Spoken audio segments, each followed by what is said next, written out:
လူမအတုံးချခံရတဲ့သူလေးတွေရှိလားတစုံတစ်ယောက်ရဲ့ဘဝထဲမှာကိုကဘယ်ခန်းကဏ္ဍကနေပါဝင်နေတာလဲဇက်ပို့လား VIP လားဖြတ်လျှောက်လားဒါကိုတိကျသိထားဖို့လိုပါတယ်ချစ်သူရည်စားဆက်ဆံရေးမှာပဲဖြစ်ဖြစ်မိတ်ဆွေတငယ်ချင်းဆက်ဆံရေးမှာပဲဖြစ်ဖြစ်ကိုကသူ့ရဲ့ဘဝမှာဘယ်လောက်တိုင်းတာထိအရေးပါတာလဲ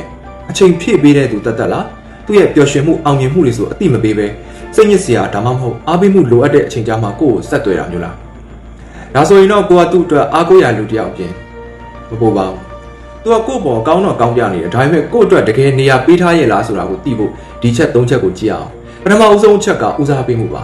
အဲ့လူကကို့ကိုအချိန်ပေးဖို့ဘယ်လောက်အားထုတ်သလဲကိုနဲ့ချိန်ထားတာကိုလွယ်လွယ်ဖြတ်ပြီးတခြားအရေးမကြီးတဲ့ကိစ္စတွေကိုဦးစားပေးတတ်သလားနောက်ထပ်ဒုတိယချက်ကနှက်ဆိုင်မှု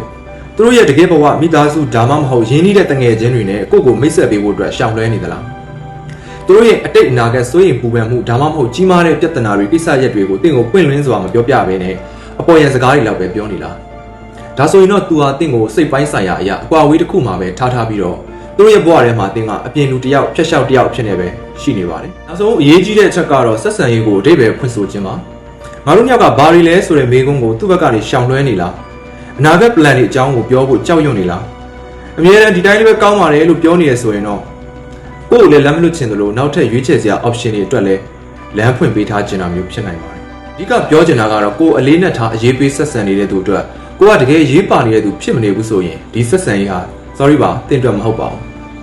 ကိုတကယ်တန်ဖိုးထားရင်တကယ်လေးစားရင်အဲ့ဒီနေရာကနေလှည့်သာထွက်ခဲ့လိုက်ပါဒီအခြေအနေတွေကနေလည်းရုံမထွက်ချင်ဘူးသူ့ဘက်ကလိုသုံးလုံနေတာငါအသုံးဝင်လို့နေမှာပေါ့ဆိုတဲ့သူတွေရောရှိလားရှိရင် comment မှာရေးခဲ့ပေးပါအဲ့လိုစိတ်ခံစားချက်မျိုးဘာကြောင့်ဖြစ်ရတယ်ဆိုတာကိုဒုတိယပိုင်းမှာထပ်ပြီးတော့ပြောပြပေးပါမယ်